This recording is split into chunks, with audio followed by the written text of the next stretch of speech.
तो एक दिन माताजी ने ऐसे कहा, मेरे को इतने कठोर शब्दों में कहा, बोले देख अगर तेरे को इस रास्ते पे चलना है ना तो मैं भी विष खा लूंगी और तेरे पिता भी खा लेंगे और हमारे दोनों के शव के ऊपर पैर रख के तेरे को जाना हो तो चले जाना, और नहीं तो इस विचार को छोड़ दे। बहुत बड़ी बात है। बोले इतना कठोर शब्द है। बाल कट कर दिए थे जी, बिल्कुल गंज कर दिया था कि आप लोगों के, मेरे बाल वैसे भी लंबे थे, अभी भी हैं, तो आपको धोने में, उसको कंघी करने में इतना टाइम जाता है, उतने टाइम में आपको पढ़ाई करनी चाहिए। बाल भी काट दिए। तो एक दिन की घटना है, मैं गायत्री मंत्र बोलते ओम भूर्भुवः स्वः तत्सवितुर्वरेण्यं ऐसे करते करते जा रही थी, तभी वो सुबह के अंधेरे में एक लोमड़ी आ गई। मेरे को लगा पता नहीं लोमड़ी है कि चीता है, तो मैंने कहा ओम भूर्भुवः स्वः, स्व बोलते ही वो कमंडलू भी नीचे, डंडा भी नीचे, लालटेन भी नीचे, और मैं भी गिर गई। अभी हम एक आप जीवन से जुड़े हुआ दूसरा एक और प्रश्न हम पूछना चाहेंगे और हमारे दर्शक भी जानना चाहेंगे कि जिस परिवेश से, जिस ग्रामीण मतलब वातावरण से आप आती हैं, जहां आपका जन्म हुआ, जहां लालन पालन हुआ, जहां शिक्षा दीक्षा हुई, वहां तो मतलब विशेष रूप से महिलाओं को तो अविवाहित रहने का कहीं वहाँ इजाजत नहीं है ही नहीं। और जैसा आज भी नहीं है। दोनों बड़ी बहनों का विवाह हो चुका था और भाई साहब का भी विवाह हो चुका था, तो पूरा परिवार तो इस तैयारी में था कि भाई ये सबसे छोटी है और इसका विवाह बड़े धूमधाम से हम बाकी के अलावा भी सहज परिवार में ऐसा होता है कि सबसे छोटे को ज्यादा ही लाड प्यार मिलता है। जी जी। और सबकी चाहना होती है कि इसको और जो पिछली शादियों में नहीं कर पाए वो इसमें करेंगे, ऐसे होता है। करें। और समाज में एक ऐसा भी रहता है कि भाई इसको हम अपना सर्वस्व लगा दें, हाँ, और इसको बढ़िया से करें। जैसा आपने पहले हमें बताया भी था कि माता जी तो एक एक गहना इकट्ठा करना और अच्छे अच्छे कपड़े भी उन्होंने लेने शुरू कर दिए थे। तो आपने परिवार को किस तरह से मनाया कि उन्होंने आपके जीवन के इतने बड़े निर्णय में आपका सहयोग किया या उनकी सहमति प्राप्त हुई? विशेष रूप से माता जी और भाई साहब का जिक्र आप बार बार करती हैं। जी जी। तो भ्राता जी का विशेष स्नेह, आपको मार्गदर्शन मिला, मगर कोई भी भाई, कोई भी माता या परिवार जो है अपने बिटिया को इतने बड़े निर्णय की अनुमति नहीं दे पाता है।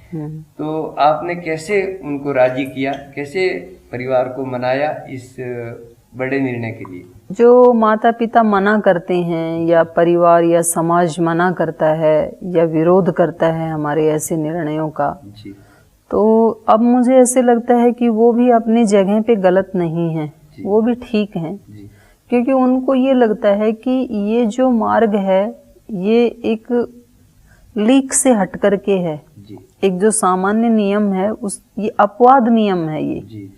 और अगर ये इतना बड़ा निर्णय है, अगर ये इसमें सक्सेस नहीं हुए तो फिर वो हमारी एक जो गौरवशाली ऋषि परंपरा है उसके ऊपर ही प्रश्न चिन्ह लग जाएगा जी। तो एक जो जिसको हम इतना सम्मान देते हैं, सन्यास परंपरा को या अखंड ब्रह्मचर्य को, माने संसार से अतिरिक्त जो अध्यात्म का मार्ग है, चाहे हम उसमें सन्यास लेकर के चलें या हम ब्रह्मचर्य की दीक्षा लेके उसमें चलें, तो निश्चित रूप से लौकिक दृष्टि से वो बहुत कठिन है, आध्यात्मिक दृष्टि से वो बहुत सरल भी है, लेकिन जिस परिवेश और जिस प्रकार का एक युग की भी चेतना होती है, तो उस युग की चेतना में उसको देखें तो फिर वो बहुत कठिन पड़ जाता है, सबसे अलग थलग होके चलना, क्योंकि लोग आपके उसको समझेंगे ही नहीं। और खास करके जिस समय आपने चलना शुरू किया उस समय में, तो उनकी चिंता जायज है। उनको लगता है कि अगर ये वैसा नहीं कर पाई, हो सकता है कि ये किसी भावावेश में ही ऐसा निर्णय ले रही हूँ, और अगर इन्होंने 2-4 साल के बाद ये निर्णय चेंज कर दिया तो फिर एक बदनामी होती है, एक अध्यात्म की बदनामी होती है, एक सन्यास परंपरा की बदनामी होती है, परिवार की भी होती है। यद्यपि कुछ लोग लंबे अरसे के बाद भी शादी कर लेते हैं, लेकिन तो भी उसको गौरव की दृष्टि से कम समाज नहीं देखता है। हो सकता है कुछ विद्वान लोग उसको स्वीकार कर लें कि भाई ठीक है, इसको जितने दिन इच्छा थी इसने ब्रह्मचर्य का जीवन जिया और उसके बाद इनका विचार बदल गया, तो दुराचार व्यभिचार से तो अच्छा है कि शादी कर ली इन्होंने, कोई बात नहीं। लेकिन तो भी उस गौरव की दृष्टि से नहीं देखा जाता है, कहीं ना कहीं प्रश्न चिन्ह लग जाता है कि भाई इसका मतलब ये जो 10-15 साल से जो इस मार्ग की महिमा का बखान कर रहे थे, तो कहीं ना कहीं ये असत्य बोल रहे थे क्या? अगर डगमगा गए, अगर सचमुच ही वो इतना अच्छा मार्ग था और अगर इनको आनंद आ रहा था तो इन्होंने उसका परित्याग क्यों किया? और यदि आनंद नहीं आ रहा था और फिर भी ये आनंद बता रहे थे, 15 वर्ष से इसको श्रेष्ठ मार्ग बता रहे थे, तो कहीं ये झूठ तो नहीं बोल रही थी? तो उसको लौकिक दृष्टि से उसको सम्मान नहीं दिया जाता है। आपने देखा आपके कर्नाटक में ही एक स्वामी थे और उन्होंने तो ब्रह्मचर्य से तो शादी करने की इजाजत है शास्त्र में, लेकिन सन्यास के बाद तो इजाजत नहीं है। लेकिन उन्होंने वो अपवाद कार्य किया, तो उनकी दृष्टि में ये था कि भाई मैं सन्यासी होकर के यदि दुराचार व्यभिचार करूं तो वो ज्यादा गलत है, इससे अच्छा तो मैं पूरे समाज के सामने शादी करूं कि भाई मेरा चेंज हो गया। तो व्यक्तिगत दृष्टि से वो दोष नहीं है, लेकिन लोग, इतने लोगों की जो श्रद्धा जुड़ी हुई थी सन्यास परंपरा के साथ, उसको तो कहीं ना कहीं धक्का लगता ही है। तो ये घर वालों का नाराज होना, मना करना उस मार्ग पे चलने के लिए, ये स्वाभाविक है और ये मेरे साथ भी हुआ।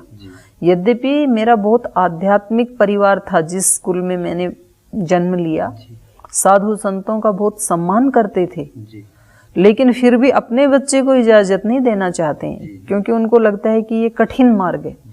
और ये एक परिवार की बात नहीं है, ये समाज के सभी परिवारों की बात है।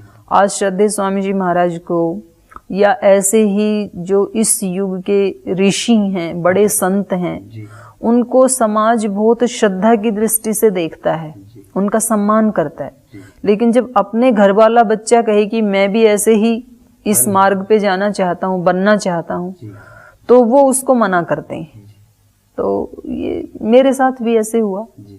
और माता जी तो क्योंकि मैं उनकी छोटी संतान थी तो उस पे ज्यादा ही मोह होता है, और कभी उन्होंने मेरे को 20 साल तक अपने मामा के यहाँ, बुआ के यहाँ, रिश्तेदारी में भी नहीं भेजा मेरे को। कभी भेजा तो भी अपने साथ एक दिन लेके गए, अगले दिन हम आ गए।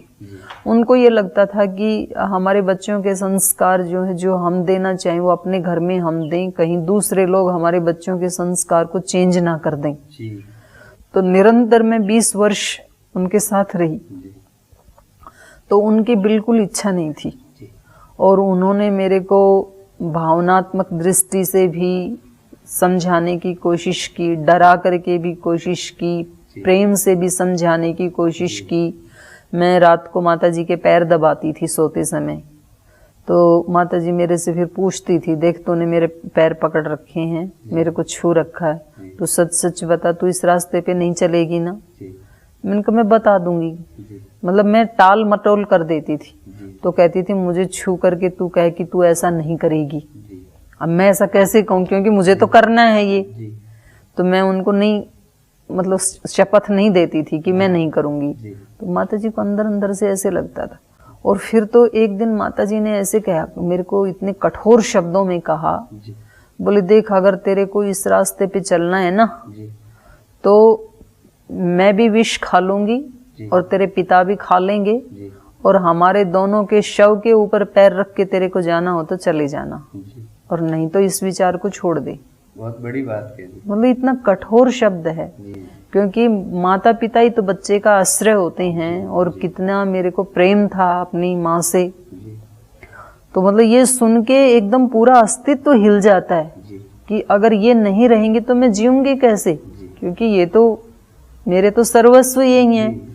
और माँ के प्रति मेरी प्रीति भी बहुत थी, क्योंकि मैं छोटी थी ना।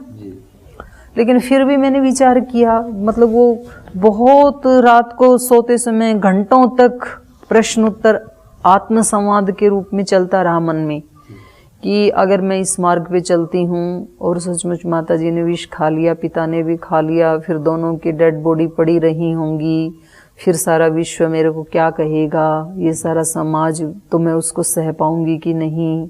और इनकी मृत्यु के नाम से भी मेरे को भय लगता है कि कैसे माता पिता को कोई बालक ऐसे कह सकता है। फिर एक और अस्तित्व अंदर से आवाज करता था, नहीं ये तो माता पिता तो सदा थोड़ी रहने वाले हैं, आज नहीं तो कल, ये तो क्या पता और किसी दुर्घटना में भी चले जाएं, तो क्या तू इतने बड़े भगवान की कृपा को ऐसे ही व्यर्थ ही जाने देगी। कितनी मुश्किल से ये शरीर मिलता है। तो मतलब एक ऐसी उधेड़ बुन अंदर से आत्मसंवाद, एक द्वंद्व, एक प्रश्न इधर से एक इधर से, और फिर आखिरी में जीत उसी की होती थी। मैंने कहा कोई बात नहीं, मैं ये समझ लूंगी कि माता पिता किसी एक्सीडेंट में चले गए, लेकिन ये भगवान का मार्ग जो है ये तो इस मनुष्य जन्म में ही इस मार्ग पे चलने का अवसर मिलता है। तो फिर ये निर्णय लिया कि नहीं, चलना इसी पे ही है जो भी हो। तो माता जी तो मेरी कम से कम 4-5 साल तक इतनी रोती रही, बार बार मेरे पास आती तो रोती थी। और जब मैं वहाँ गुरुकुल में पढ़ती थी तो वो हर महीने मेरे पास आती थी। तो फिर एक बार तो मैंने ये कह दिया भाई साहब को, मैंने कहा भैया माता जी को मत भेजा करो, वो जब भी आती है ना तो वो मतलब फिर मेरे 7-8 दिन डिस्टर्ब हो जाता है, मेरा माइंड डिस्टर्ब हो जाता है। वो आके बता के जाती हैं, गांव वाले ऐसे कह रहे थे, जो तेरे प्रति इतनी श्रद्धा रख रहे थे वो ही लोग तेरे बारे में ऐसे कह रहे थे, हमारे बारे में ऐसे कह। मैंने कहा मेरे को डिस्टर्ब हो जाता है। तो मैंने कागज पे लिख के दे दिया। मैंने कहा माता जी ये भाई, फोन तो थे नहीं उस समय, मैंने कहा ये भैया को दे देना ये चिट्ठी। माता जी पढ़ी हुई तो थी नहीं, उन्होंने सोचा पता नहीं क्या लिख के दिया है। तो जब उन्होंने पढ़ा तो बोले, पूछा क्या लिख के दिया है, तो बोले उन्होंने ऐसे लिखा है। तो फिर और ज्यादा दुखी हो गई। जब मेरी पूरी पढ़ाई हो गई तो फिर सन 2000 में मैंने उनके पास ही, उन्होंने अपने खेत में ही एक आश्रम बना दिया था कि आपको सेवा करनी है ना, अब तो आपकी व्याकरण भी पूरा हो गया, वेद दर्शन उपनिषद आपने पढ़ लिया, अब आपकी बीए भी हो गई, एमए भी हो गई, पीएचडी भी हो गई, अब तुम्हें सेवा करनी है तो इसी समाज की करो और हमारे पास रह करके करो, और हम अपने खेत में ही आश्रम बनाएंगे और हम भी आपके साथ रहेंगे। तो माता पिता दोनों मेरे साथ आ गई थी 2000 में। फिर उसके बाद मैंने 2000 से 2008 तक माता जी की अच्छे से सेवा की। और उसी दौरान फिर जो हमारी बड़ी बहनें हैं, उनके दोनों के पतियों का देहांत हो गया। एक को कैंसर हो गया था और एक को फेफड़े में, वो शराब पीते थे, उनका फेफड़ा गल गया, उनकी भी मृत्यु हो गई। तो फिर माता जी मेरे को कहती थी तूने ठीक निर्णय लिया, इनकी शादी करके मैंने क्या सुख पाया, ये तो दोनों विधवा हो गई और कहीं तेरा भी ऐसे हो जाता। इससे अच्छा तो अब तेरे पास पूरे गांव की महिलाएं आती हैं, सत्संग सुनती हैं, इतने लोग सम्मान करते हैं, तूने ठीक मार्ग चुना। तो शुरू में माता जी को बहुत कष्ट हुआ, लेकिन मेरे को भी भगवान की प्रेरणा से मैं चलती गई उस द्वंद्व में भी। फिर उसके बाद बात आती है समाज को कैसे खुश करें, जो तरह तरह की बातें हैं। तो खैर जब 2000 में पूरी पढ़ाई करके मैं अपने गांव में गई तो उस समय गांव में लगभग 300-400 ऐसी महिलाएं थी जिन्होंने अलग अलग गुरुओं से गुरु मंत्र ले रखे थे। और अब उनके पतियों ने कहा तुम्हें जब ये प्रवचन सुनने के लिए तुम वहाँ जाती हो, अपने घर की घर में विदुषी हैं बहन जी, इनके पास क्यों नहीं जाती हो? तो वो मेरे पास आए कि जी हमने गुरु बना लिया, अब हम क्या करें? मैंने कहा जो तुमने बना लिया वो तुम रखो, जो उन्होंने मंत्र दिया उसका भी जाप करो, लेकिन इसके साथ मेरी एक छोटी सी प्याऊ है, ये इसमें जैसा भी पानी है, मैं ये तो नहीं कहूंगी मेरा ही सबसे ठंडा और मीठा है, मेरे से जितनी सेवा होगी मैं भी करूंगी। तो खैर वो इतनी आत्मीयता बन गई उन महिलाओं की कि उसके बाद उन्होंने वहां जाना छोड़ दिया कि उनसे भी अच्छी बातें हमें आप बताते हैं। तो एक ऐसा माहौल वहां पर बन गया कि सब यज्ञ हवन करने लगी। 40-50 महिलाओं को मैंने सस्वर वेद पाठ से यज्ञ हवन करना सिखा दिया। मोदी जी ने तो आज स्वच्छता अभियान चलाया है, हमने उस समय में गांव में उन महिलाओं को लेके स्वच्छता अभियान चलाया। गांव-गांव में जाके हम सफाई करते थे और फिर वहाँ से किसी के घर से दूध आता था, किसी के घर से आटा आता था, किसी के घर से आलू आ जाते थे। फिर वहाँ पूड़ी सब्जी खीर सब बनाते थे और सब भंडारा करते थे, भजन सत्संग करते थे। एक ऐसा माहौल क्रिएट हो गया वहाँ पे, ये बहुत आनंद आता था। माँ को फिर अच्छा माँ को बहुत अच्छा लगता था, फिर गांव वालों को बहुत अच्छा लगता था। तो इस प्रकार से टाइम के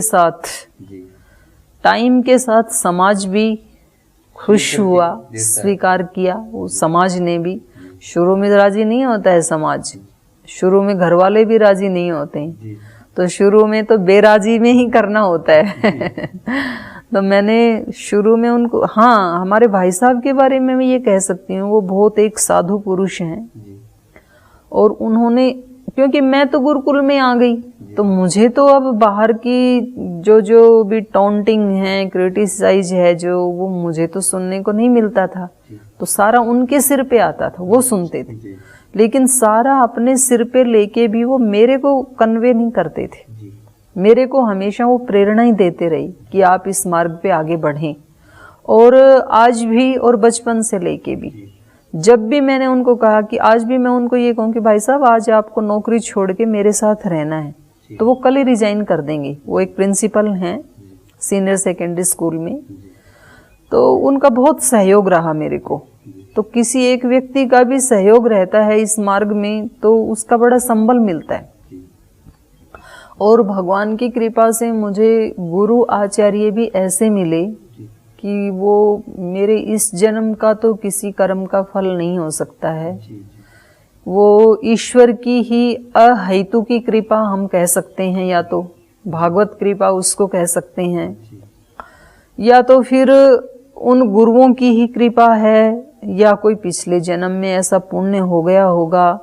क्योंकि देखो ऐसे कहा है वेद में, मातृमान पितृमान आचार्यवान पुरुषो वेद।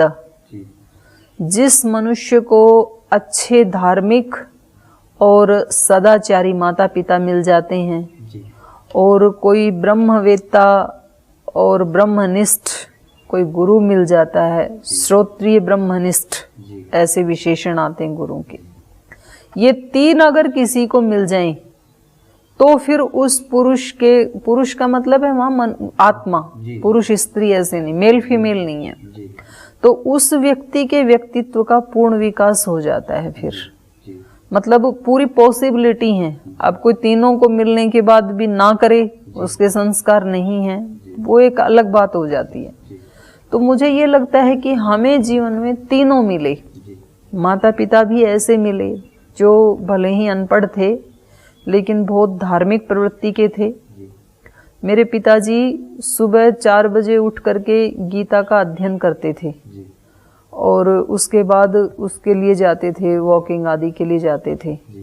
और उनका जीवन मतलब वो बहुत ज़्यादा बातचीत नहीं करते थे। हम बच्चों से भी बस एक बार नमस्ते होती थी और बहुत ज़रूरी हो तो बातचीत होती थी। बहुत एकांत प्रिय व्यक्ति थे और ज़्यादातर मौन रहते थे।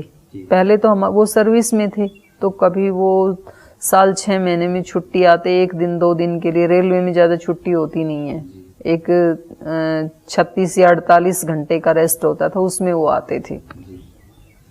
फिर रिटायर होने के बाद भी आए तो वो फिर यहाँ खेत में जो आश्रम बनाया वहाँ उन्होंने अपनी एक कुटिया बना ली थी मेरे पास ही। लेकिन वो रहते थे लेकिन हमारे से कोई ज़्यादा कांटेक्ट नहीं था।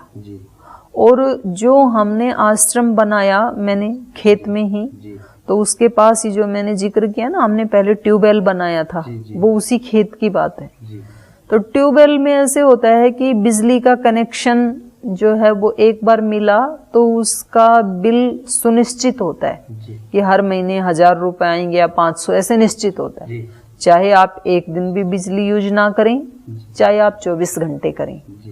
तो जब हमने आश्रम बनाया तो हमने एक वायर ले ली वहाँ से कि हमें तो केवल बल्ब जलाने हैं और तो कुछ करना नहीं है यहाँ। तो कुछ कन्याएं भी मेरे साथ थी पढ़ने के लिए, वहाँ हमने रखा था। तो हमने एक डोरी उधार ले ली। तो हमारे पिताजी ने देखा 2 दिन 4 दिन 10 दिन, फिर बोले भैया अपना मीटर लगवाओ, घर का मीटर अलग होता है, ट्यूबवेल का अलग होता है। मैंने कहा पिताजी ये तो आश्रम है और पैसे तो उतने ही आने हैं, आपके बिजली का बिल तो उतना ही आना है, तो हम भी 2 बल्ब जला लेंगे तो इसमें कौन सी हानि है। तो वैसे भी आश्रम एक दान ही है, ये तो गलत बात है भाई, ये चोरी बहुत ही है। ट्यूबवेल के लिए कनेक्शन मिला है तो ट्यूबवेल पे ही बिजली यूज होनी चाहिए। यदि आप आश्रम में यूज कर रहे हैं तो ये चोरी है और आपको इस मार्ग में चल के चोरी नहीं करनी चाहिए। मैंने कहा पिताजी आप भी मतलब ज्यादा ही बाल के खाल निकाल रहे हैं, तो जलाने दो हमें।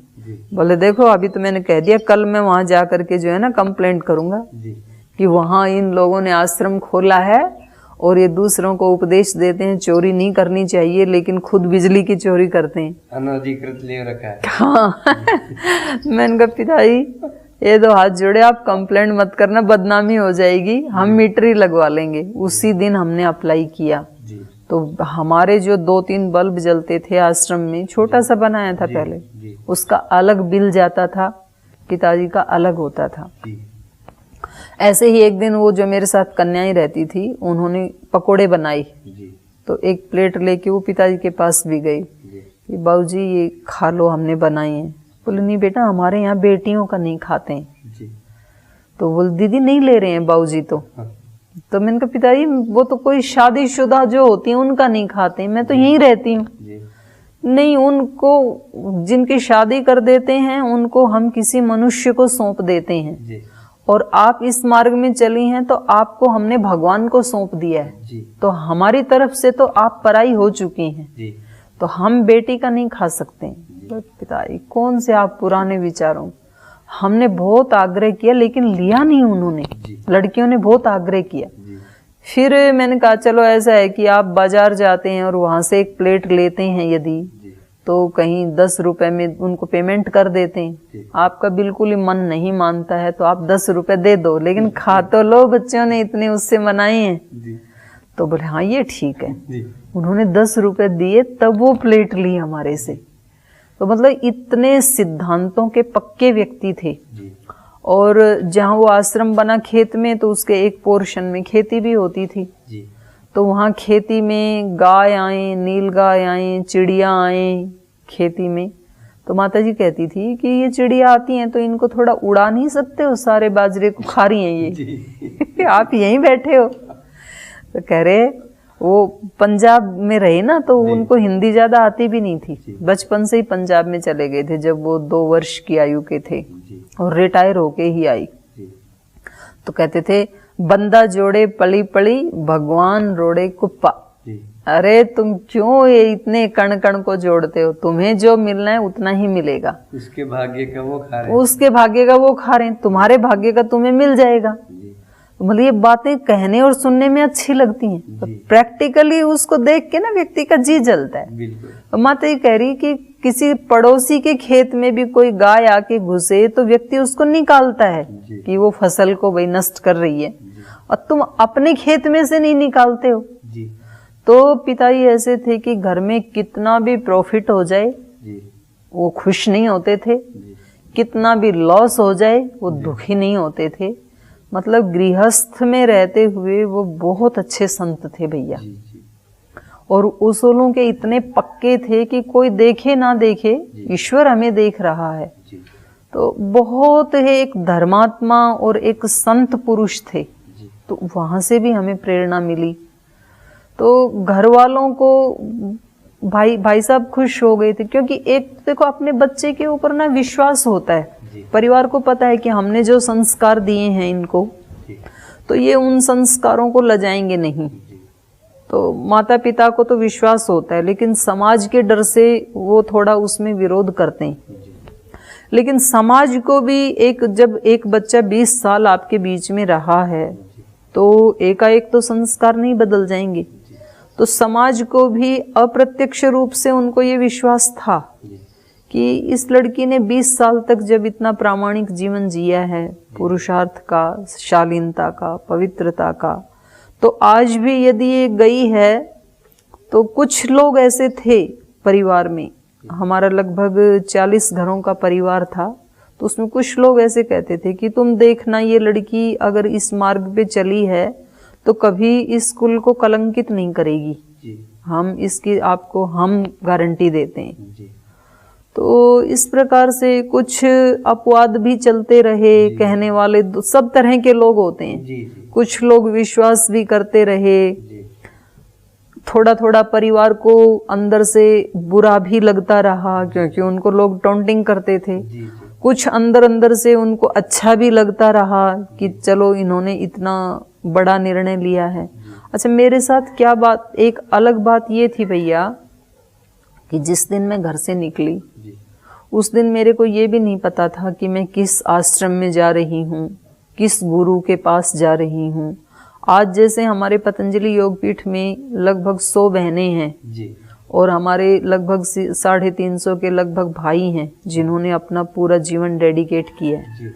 और उनके माता पिता खुद आकर के छोड़ के जाते हैं, तो उनके सामने एक सिक्योर फ्यूचर है, एक सुरक्षित भविष्य है उनके सामने। उनको लगता है कि भाई एक प्रामाणिक पुरुष गुरु के रूप में हमारे सामने है, एक संस्था हमारे सामने है, तो ये इनकी रक्षा करेंगे क्योंकि उस पिछले लगभग 25 साल से एक स्वामी जी का सामाजिक जीवन पूरे देश के समाज के सामने है, तो लोगों को विश्वास है। तो एक बहुत सुरक्षित स्थान माता पिता को वो लगता है कि भाई हमारे बच्चों के आध्यात्मिक संस्कार हैं, इनको संसार में जाने की इच्छा नहीं है और पतंजलि योगपीठ से ज्यादा सिक्योर कोई स्थान इनके लिए हो नहीं सकता है। ऐसे संस्कार वाले बच्चे को घर में हम रख नहीं सकते हैं क्योंकि वो सेट हो ही नहीं पाएगा जिसके संस्कार नहीं। तो उनका इस समय पतंजलि योगपीठ में आना सरल है क्योंकि एक सिक्योर फ्यूचर है, एक गुरु है, एक व्यवस्था है। तो उनको लगता है कि हमारे बच्चों का जीवन जो है बड़े आराम से बीतने वाला है। लेकिन मेरा तो इतना अनसिक्योर था, मुझे खुद को ही नहीं पता कि मैं कहाँ जा रही हूँ, और एक अनजाने में बस एक धुन, एक जिद सवार हो गई कि मुझे तो इस मार्ग पे चलना है, कि इस मार्ग पे चलना है। तो कहाँ रहोगी, किसके सानिध्य में रहोगी, कौन आपकी गारंटी लेगा? तो मैंने कहा मेरी गारंटी वो ही लेगा, मुझे उस पर पूरा विश्वास है। तो इस प्रकार से बस इस पे चलते रहे और मैंने 15 साल केवल ईश्वर के विश्वास के ऊपर ही, और कभी किसी कार्य को हमने छोटा नहीं माना। जैसा मैंने आपको चर्चा की, गुरुकुल लोहा कला में हम रहते थे तो वहाँ मेरे को पढ़ाने का भी काम दिया गया, फिर गायों की सेवा का भी काम दिया गया, फिर ये छोटी बच्ची श्रद्धा चली गई थी उसकी सेवा का भी काम, फिर मेरी पढ़ाई का भी काम। लेकिन वो सब हमने बहुत श्रद्धा से किया, भगवान की कृपा समझ करके, उसकी मर्जी समझ करके, पूरी प्रामाणिकता से उसको किया। उसके बाद शांति धाम में आए तो वहाँ पर क्योंकि जंगल में आके बैठे थे, कोई क्लासरूम नहीं था, पेड़ के नीचे आके हम बैठे थे, वहाँ हमारा क्लासरूम था एक पेड़ के नीचे। एक टिन का कमरा था 10 बाई 10 का, तो उसमें वही हमारा बेडरूम, वही हमारा किचन रूम, वही हमारा स्टडी रूम, उसी में ही सोते थे। उसी में एक कोने में एक गैस स्टोव रखा हुआ था। तो वहाँ हमने लगभग 6 महीने तक केवल खिचड़ी मिलती थी एक टाइम, वो भी सुबह शाम एक एक गिलास दूध मिलता था। और सुबह हमारी क्लास शुरू होती थी 7 बजे, 1 बजे गुरुजी छोड़ते थे, फिर दोपहर में 1 से 2 1 घंटे का विराम देते थे।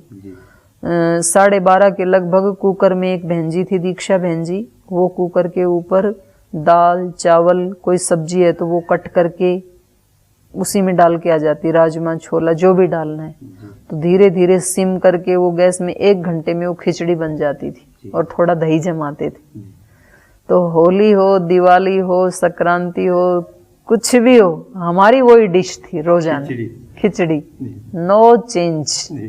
और वो भी एक टाइम खिचड़ी और दही, और सुबह शाम 1 गिलास दूध। तो शाम की क्लास फिर 3 बजे शुरू हो जाती थी हमारी। तो 1 घंटा मिलता, उसमें खाना भी खाना है, बर्तन भी साफ करने हैं। 1 जोड़ी कपड़े थे, गुरुजी ने 2 ही जोड़ी कपड़े की अनुमति दे रखी थी, तो उसको सुबह हम नहाते समय भिगो देते थे, दोपहर में 1 बजे जब छुट्टी होती तो उसको निकाल के सुखा देते थे। बाल कट कर दिए थे, बिल्कुल गंज कर दिया था कि आप लोगों के, मेरे बाल वैसे भी लंबे थे, अभी भी हैं, तो आपको धोने में, उसको कंघी करने में इतना टाइम जाता है, उतने टाइम में आपको पढ़ाई करनी चाहिए। बाल भी काट दिए, अभी शीशा भी देखना नहीं है, बाल सुलझाना भी नहीं है, शैम्पू भी नहीं करना है, सिंपल।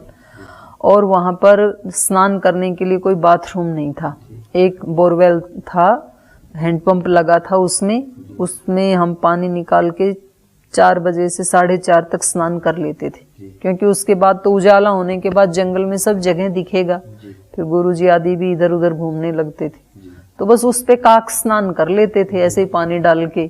तो कभी साबुन मिलता, कभी नहीं मिलता, सिर धोना ही नहीं है। और सुबह 3 बजे उठ करके, टॉयलेट वॉशरूम नहीं था वहाँ जंगल में, और वो बहुत विशाल जंगल है, मेकेदाट शांतिधाम वीरप्पन का जंगल है, उसमें अनेक प्राणी भी हैं।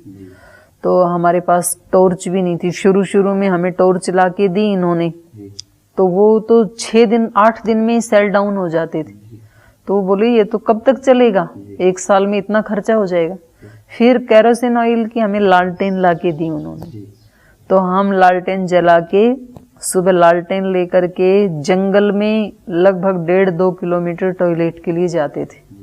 इतना सुनसान जंगल, कई बार प्राणी मिलते थे जंगल के हमें, और लोमड़ी रीछ ये तो प्राय मिलते थे, कभी कभी हाथी होते तो हम दूसरी साइड जाते थे। और वहां जाते समय एक हाथ में लालटेन, दूसरे हाथ में कमंडलू पानी का, पानी के कमंडलू के साथ ही एक डंडा कि कोई प्राणी आए तो, और मुख से गुरुजी ने कह रखा था कि जब आप टॉयलेट जाएं और वापस आएं 1 घंटा, तब तक अष्टाध्यायी का आपको पाठ करना है। तो सुबह उठते ही अई ओंडे लिखे ओंगय उछय रटलणयम गणनम झभय गड़दस जब गड़दस खप चढ़ता चढ़ता खपय शस्त्राली इति प्रत्याहार सूत्राणि वृद्धि राधे च देंगुणे को गुण वृद्धि न धातु लोपार धातु के कंगीति च दीदी वे विटाम हलो नंतरा संयोग, ऐसे सूत्र पाठ। मतलब उस समय की रिकॉर्डिंग आज भी मेरे को याद है, जबकि उसको देखे कितने वर्ष हो गए, 25-27 वर्ष हो गए, ये तो 92 की बात है।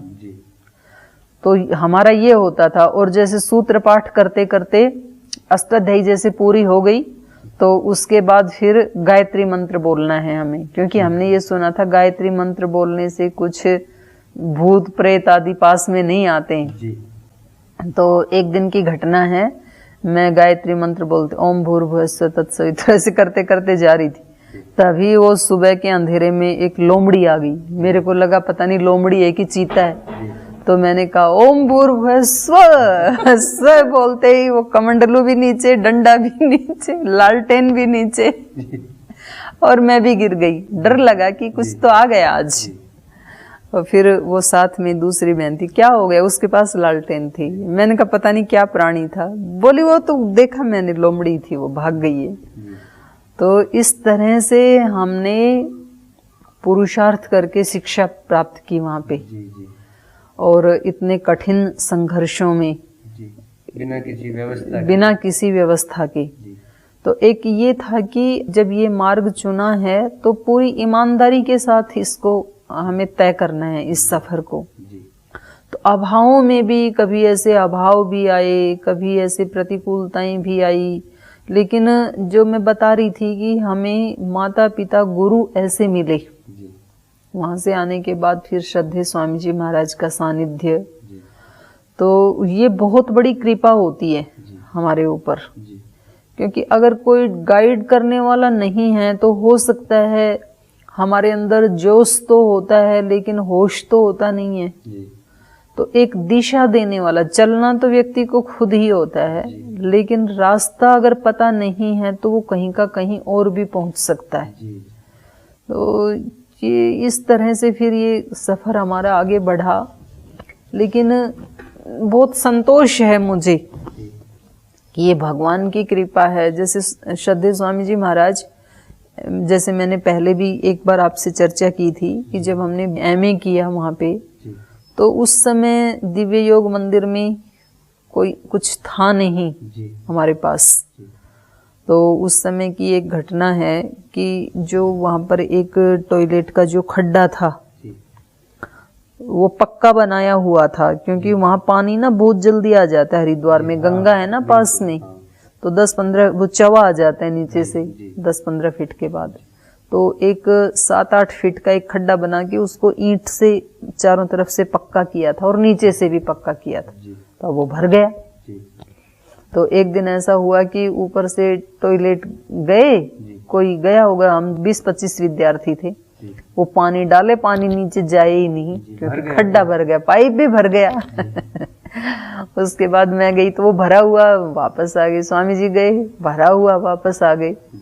तो ये हुआ कि भी खड्डा भर गया और अब इसको निकालना है। एक टॉयलेट और थी उसमें गई, तो पूछा कि भाई कि कैसे, तो कोई निकालने वाले को बुलाया जाए। तो उनसे कांटेक्ट किया तो उन्होंने कहा जी 1100 रुपये लेंगे हम। 7-8 फीट का गड्ढा था, क्योंकि उसमें मल आदि सब है। तो महाराज जी ने कहा 1100 रुपये तो नहीं है हमारे पास। उस समय 1100 रुपये भी नहीं थे स्वामी जी के पास। तो फिर ये हुआ कि भाई आप सब ने मिलके ही तो भरा है इसको, तो सारे ब्रह्मचारी मिलके उसको साफ करें, छांटें। तो सबको बुलाया, हमारे को भी बुलाया। लड़की मैं ही थी और मेरे साथ श्रद्धा गई हुई थी वैसे सहायता की सेवा के लिए, मैं एमए कर रही थी उस समय। तो बोले इनको बहनों को तो छोड़ दो। बोल जी तुम तो जाओ अपनी पढ़ाई कर लो, हमारे से तो छंटवाएंगे नहीं स्वामी जी। और सब ब्रह्मचारियों को कहा, तो उसमें डॉक्टर यशदेव शास्त्री जी भी शामिल थे, एक हंसराज थे, वीरेंद्र जी थे, ब्रह्मदत्त जी जो आचार्य जी के छोटे भाई हैं, ऐसे 20-25 थे। उन सबको बुलाया। तब इनको ये घिन्ना आए कि भाई इसको कौन छांटेगा। तो सब ने बहाना बना दिया। वो बोले जी मेरा तो आज प्रैक्टिकल है, मेरे को तो अभी 8 बजे तुरंत जाना है कांगड़ी यूनिवर्सिटी। दूसरा बोले जी मेरी तो आज तबीयत ठीक नहीं है। तीसरे बोले जी हमें तो आज हमारी स्पेशल क्लास है। तो ऐसे बहाना बना करके सारे अपने अपने कमरों में चले गए। अब स्वामी जी क्या करें, स्वामी जी मालिक है, मालिक को तो सोचना पड़ता है। तो स्वामी जी ने बोला भाई, फिर उनको बुलाया, अरे बोले 2 घंटे लगेंगे इसको कर दो। तो उनमें से एक आधा तो उसको घृणा आई, जी ये कैसे होगा। एक दो ने बोला जी कर तो देंगे लेकिन आपको देसी घी की जलेबी खिलानी पड़ेंगी हमें। तो देसी घी लाओ और 25 लोगों को खिलाओ, तो वो तो उतना ही 1100 का ही पड़ जाएगा। तो फिर भी स्वामी जी ने कहा कि भाई चलो देखते हैं, इसको करेंगे, तुम इसको छांटो तो सही। तो उन्होंने जैसे एक दो ने हिम्मत की, तो दूसरे वाले ने है इतना गंदा काम करेगा, और उन्होंने भी मना कर दिया कि मतलब जलेबी खिलाओगे तो भी नहीं छांटेंगे। फिर सारे दोबारा भी चले गए।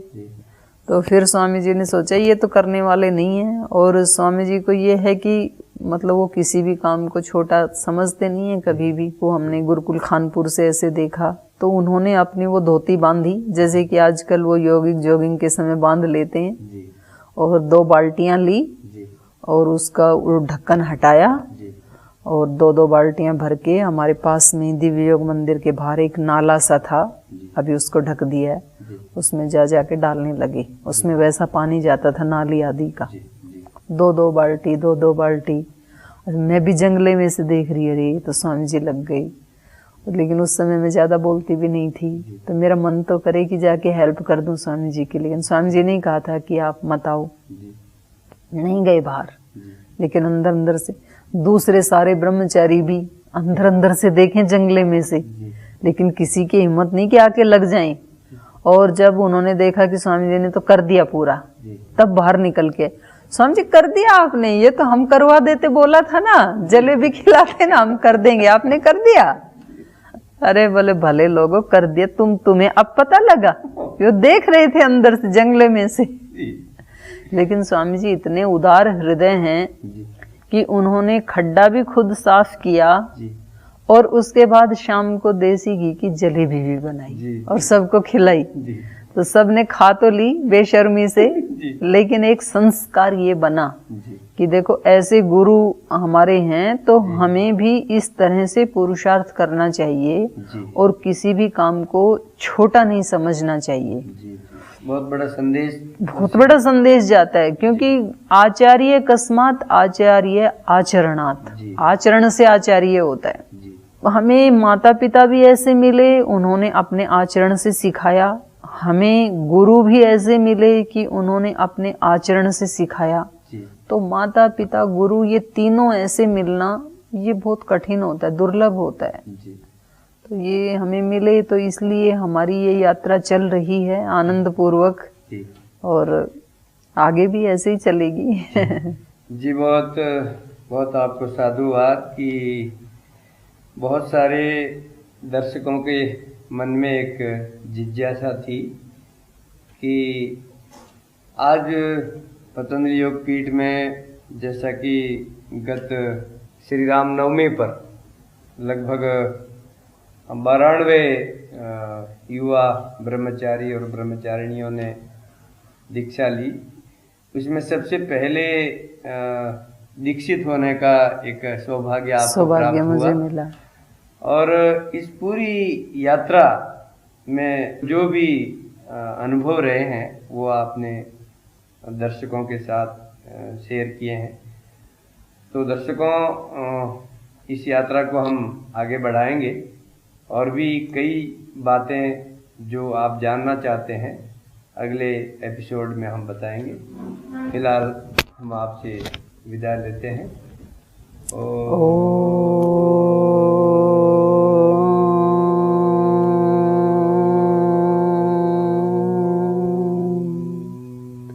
शांति शांति शांति।